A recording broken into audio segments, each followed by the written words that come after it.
भगवान श्री कृष्ण अब दैवी और आसुरी स्वभाव की चर्चा को और गहराई से ले जाते हैं। श्लोक 7 से 12 में वे बताते हैं कि आसुरी प्रवृत्तियों वाले मनुष्य कैसे सोचते हैं, कैसे आचरण करते हैं और क्यों उनका जीवन अंततः दुख और पतन का कारण बनता है। आसुरी स्वभाव का मूल है धर्म और सत्य से विमुख होना।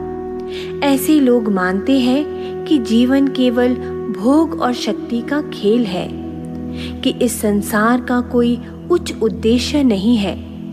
उनकी सोच है धन कमाओ, सुख भोगो, बार बार जन्म लो और यही सब करते रहो। और मोह और तृष्णा के जाल में फंसकर वे जीवन को एक अंतहीन दौड़ बना देते हैं। आज की दुनिया में यह शिक्षा अत्यंत प्रासंगिक है। हम देखते हैं कि कई लोग केवल भौतिक सुख, दिखावे और धन की दौड़ में खो जाते हैं। उनका मन यह सोचकर भ्रमित रहता है कि यही वास्तविक आनंद है, जबकि यह सब भीतर की खालीपन को ढकने का प्रयास मात्र है। भगवान इन श्लोकों के माध्यम से हमें चेतावनी देते हैं कि यदि हम जीवन में केवल तृष्णा, वासना और लोभ के पीछे भागेंगे तो यह मार्ग हमें कभी शांति या संतोष नहीं देगा। प्रवृत्तिं च निवृत्तिं च जनान विदुरासुराः न शौचं नापि चाचारो न सत्यं तेषु विद्यते। आसुरी स्वभाव वाले लोग यह नहीं जानते कि क्या करना चाहिए और क्या नहीं करना चाहिए।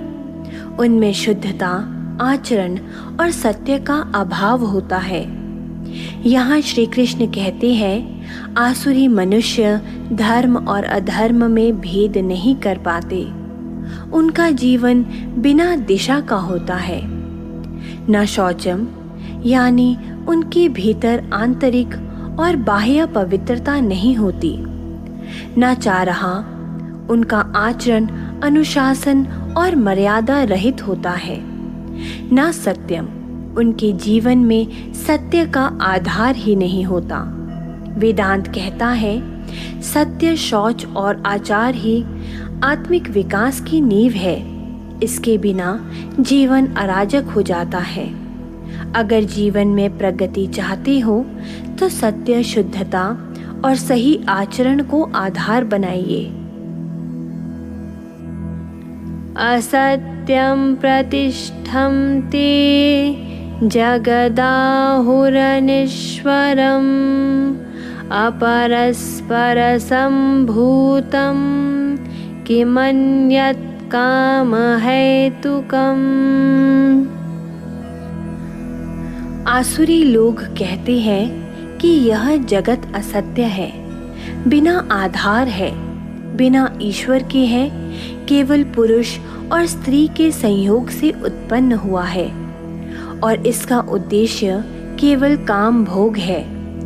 यहाँ भगवान ने नास्तिक और भौतिकवादी दृष्टिकोण को दर्शाया है। ऐसे लोग मानते हैं कि संसार में ना कोई ईश्वर है और ना ही कोई धर्म। उनके लिए जीवन केवल भोग का साधन है। यह दृष्टि आत्मा के सत्य को नकार देती है और केवल भौतिक शरीर तक सीमित हो जाती है। उपनिषद सिखाते हैं सत्यम ज्ञानम अनंतम ब्रह्म, यानी जगत असत्य नहीं है बल्कि सत्य और चेतन सत्ता से ही बना है। जीवन केवल भोग का साधन नहीं है।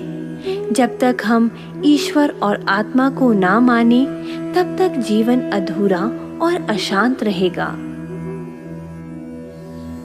एतां दृष्टिमवष्टभ्य नष्टात्मानुल्पबुद्धयः प्रभवन्त्युग्रकर्माणः क्षयाय जगतो हितः।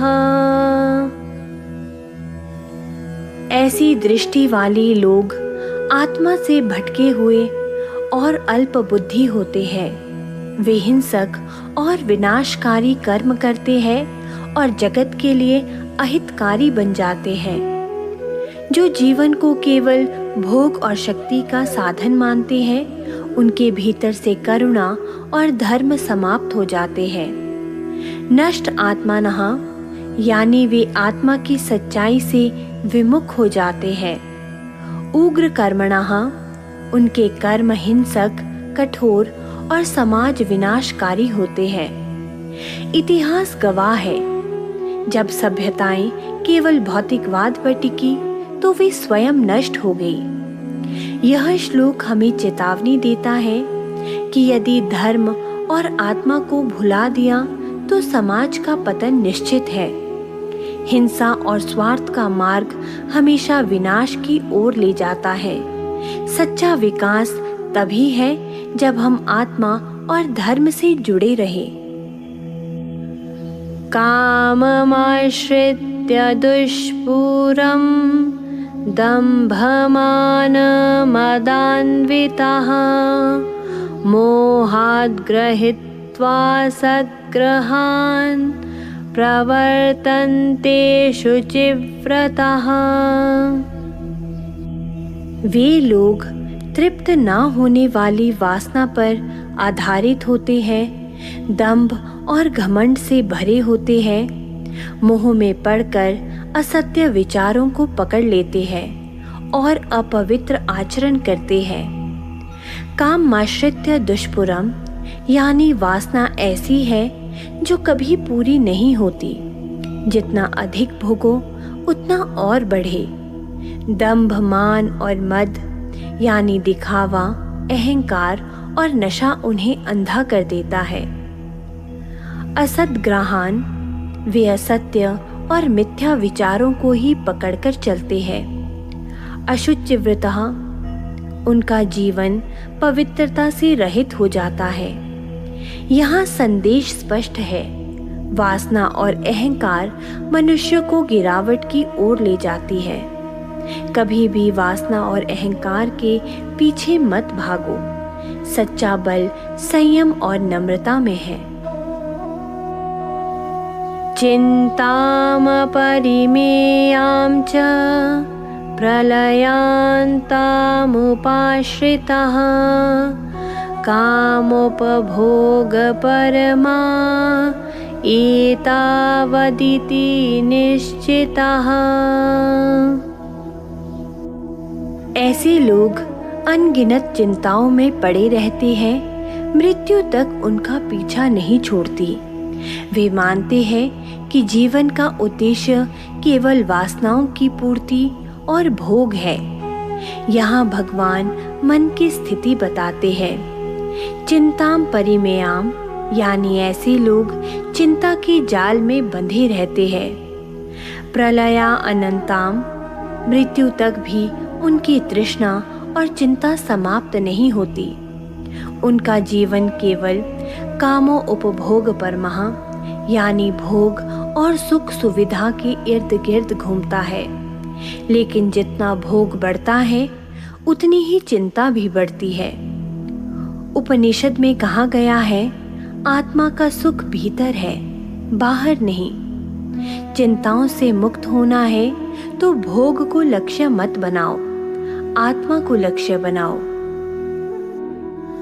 आशापाशशतिर्बद्धः कामक्रोधपरायणः ईहन्ति कामभोगार्थम्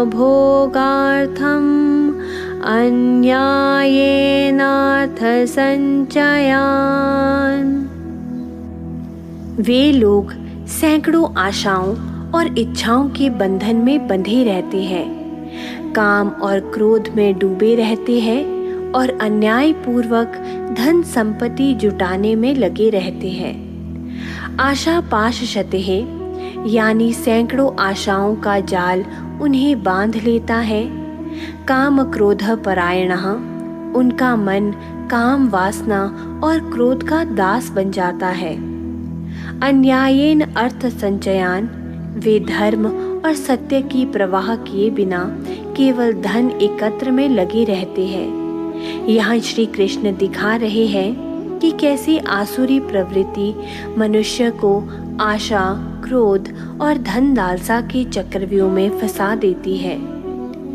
धन अर्जन बुरा नहीं है, परंतु अन्याय से अर्जित धन आत्मा को बांधता है। सच्चा सुख न्यायपूर्ण जीवन से ही मिलता है।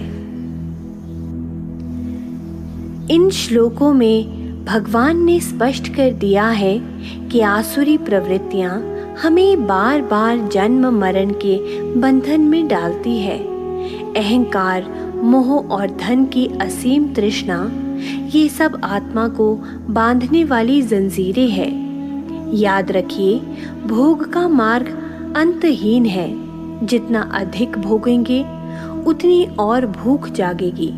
सच्ची तृप्ति तब आती है जब हम अपने भीतर दैवी गुणों को जगाते हैं और जीवन को धर्म, सत्य और करुणा के साथ जीते हैं।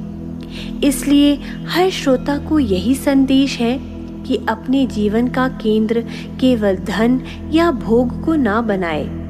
उसे ज्ञान, सेवा और आत्म विकास पर टिकाइए। यही मार्ग आपको भीतर की शांति देगा और आपको पतन से बचाएगा। जय श्री कृष्ण।